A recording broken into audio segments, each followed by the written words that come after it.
Alright, here we have it. This is probably one of the most grueling and almost impossible tasks I've pulled off, because it's really, really hard to replicate the exact same look twice, since it's handmade and stuff.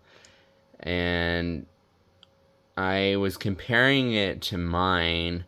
It seems like it's actually a tad brighter, and it's a little bit better done than mine since it's a second version. The the middle torture word seems to be brighter. Unfortunately, just from lemax itself, this sign is a bit funky with these. So the top is a little bit brighter, and that's kind of just how it is on both mine and this one. So this is pretty much as good as I could get it, because it is so hard to put in those lights. On mine, I cheated where I actually ripped out this spinning wheel and the gate and stuff, so that gave me a little bit more room.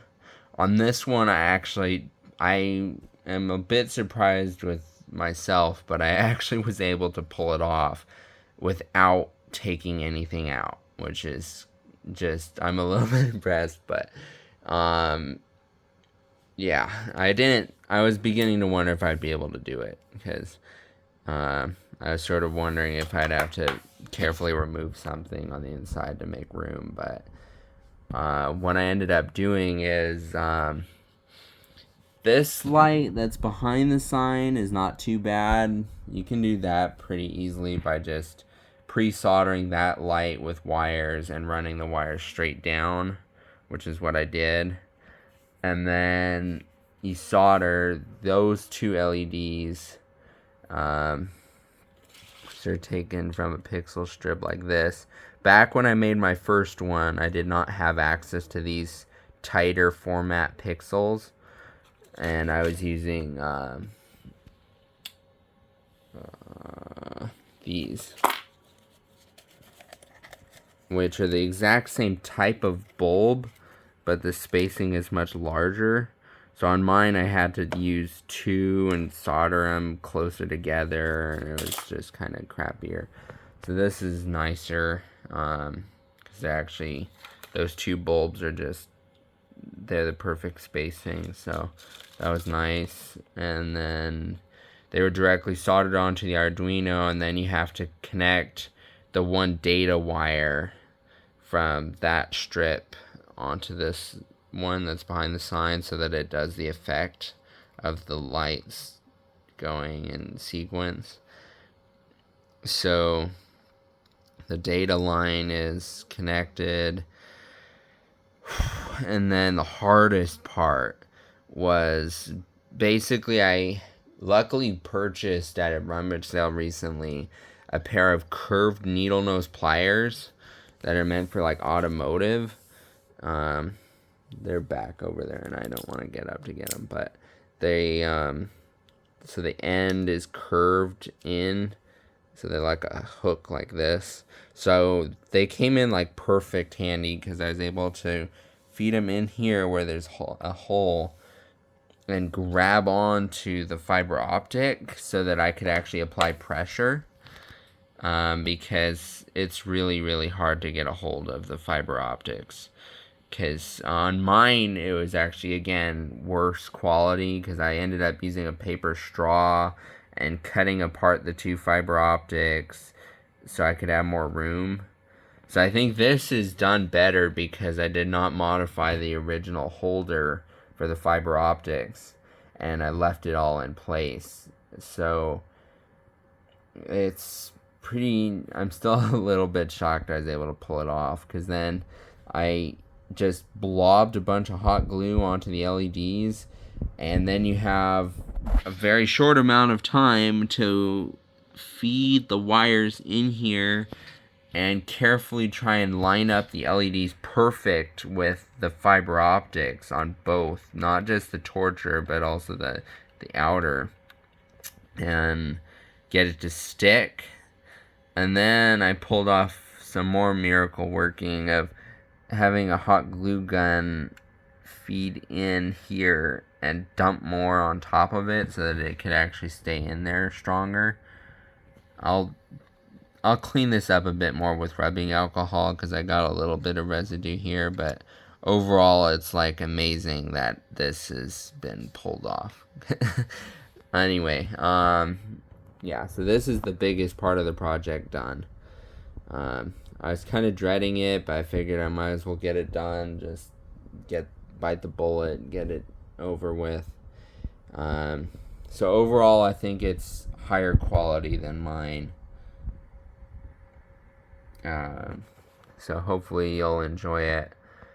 And let me know if you have any custom color patterns, because if you have an idea, because basically you have 3 LEDs. You have the torture, you have the outer, and then you have the back. So if you have any ideas of like, I can basically build anything into the program that you might want, because I don't know if you'd like to have any custom color patterns or different effects, and I could see if I can make it. So as long as it's using those 3 LEDs or 2 or 1, or you can make it up. In my original pattern, I have 2 different ones of this pattern that has in, or in, out, in, out, where it's, and then I had this one where it's fading between the 2. And then I had, again, the next pattern is in, out, in, out, but with different colors, is purple, orange. The other one was like purple, green, I think.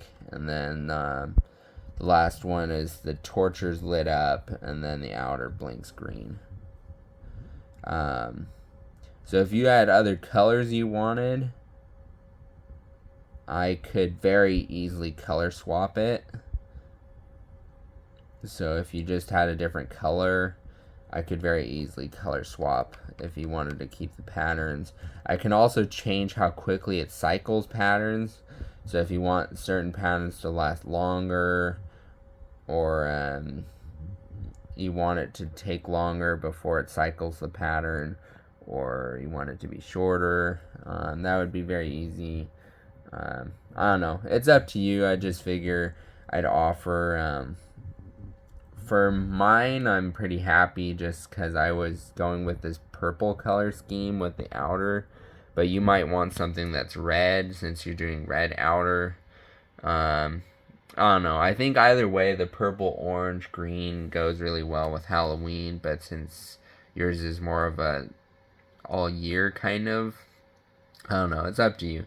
Just figured I'd mention, so. Whew. Anyway, I'm really happy this has gone well, like amazingly well. Nothing broke, nothing happened, and it went really well. So, yeah, so I'll put this aside, and tomorrow I have to, or if I have time tomorrow, I'm not sure yet.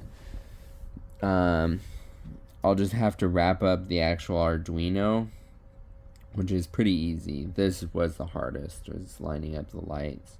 But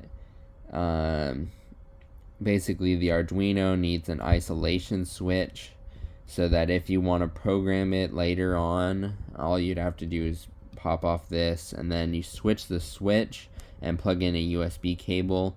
The switch is so that if you plug in a USB cable, it won't backfeed the 5-volt USB power onto this board for the stretch and pull, because it could fry it, since lemax is only meant to run on 4.5 volts and USB is 5. So that's the reason why I put in a switch. And I'll put a little piece of tape, which I did in mine also, that says, it has a little warning to turn the switch when you're programming. So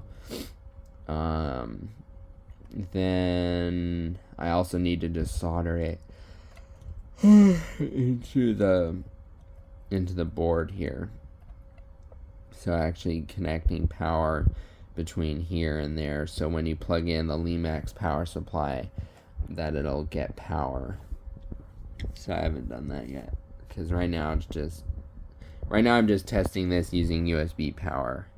But the lemax board is still working. So anyway, I think that's it for this video. So I hope you enjoy, and let me know if you have questions though, or any ideas for other patterns if you wanted me to throw something in.